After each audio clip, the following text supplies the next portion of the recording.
Allahu Akbar, Allahu Akbar, Allahu Akbar. Allahu Akbar, Allahu Akbar, Allahu Akbar. Allahu Akbar, Allahu Akbar, Allahu Akbar walillahil hamd. Allahu Akbar kabira walhamdulillahi katsira wa subhanallahi bukratan wa asila. La ilaha illallah wahdahu sadaqa wa'dahu wa nasara 'abdahu wa 'azza jundahu wa hazama al-ahzab wahdahu. La ilaha illallah wa la na'budu illa iyyah mukhlishina lahuddin walau karihal kafirun. Alhamdulillahilladzi hadana lihadza wa ma kunna linahtadiya laula an hadana Allah. Wa man yahdihillahu fala mudilla lahu wa man yudlil fala hadiya lahu. Ashhadu an la ilaha illallah wahdahu la syarika lahu syahadatan 'abdin lam yakhsha illallah wa ashhadu anna Muhammadan 'abduhu wa rasuluhu alladzi ikhtarahu Allah wa astafahu. Allahumma salli wa sallim ala sayyidina Muhammad wa ala alihi wa sahbihi wa mawala, amma ba'd. Fa ya ayyuhan nas ittaqullaha haqqa tuqatih wa la tamutunna illa wa antum muslimun. Wa'lamu anna yawmakum hadha yawma 'idin wa 'idun karim. Ahallallahu lakum fihi ta'am wa harrama 'alaykum fihi siyam.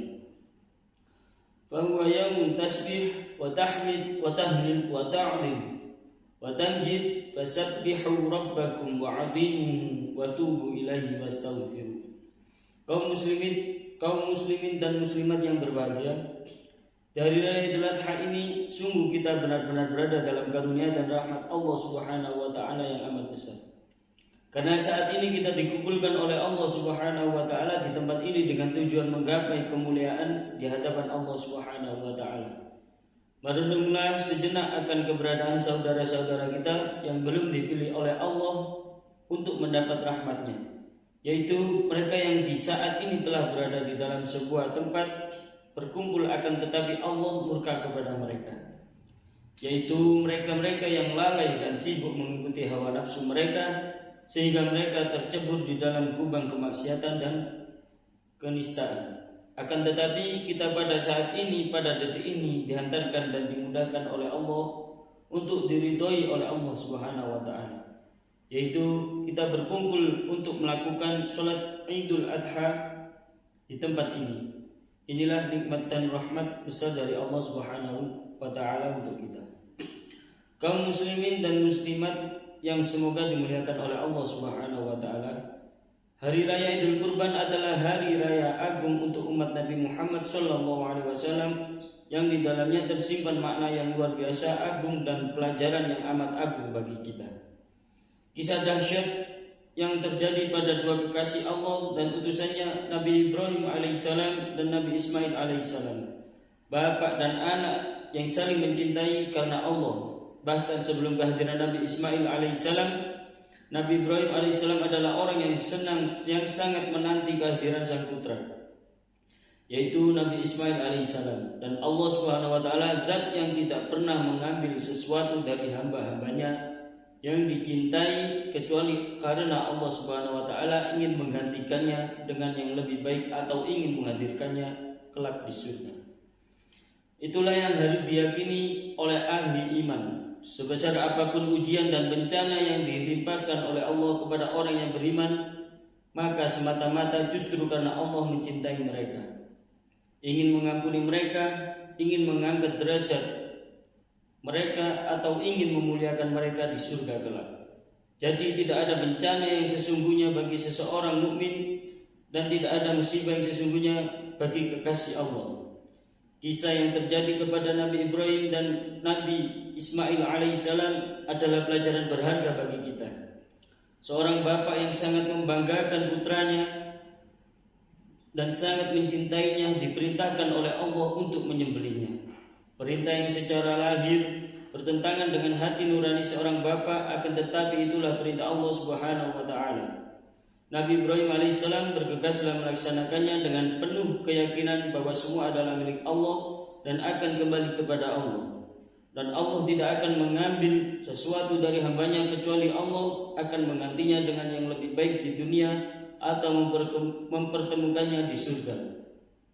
Dan tanpa keraguan sedikit pun Nabiullah Ibrahim alaihissalam melaksanakan perintah Allah Subhanahu wa taala tersebut. Itulah pengorbanan agung Nabi Ibrahim alaihissalam, dan kisah ini bisa saja kita sebut sebagai kisah pengorbanan yang tiada tandingnya. Seorang ayah rela mengorbankan anak tercintanya demi menjalankan perintah Allah Subhanahu wa taala. Kaum muslimin dan muslimat yang semoga senantiasa mendapat kasih sayang dari Allah Subhanahu wa taala.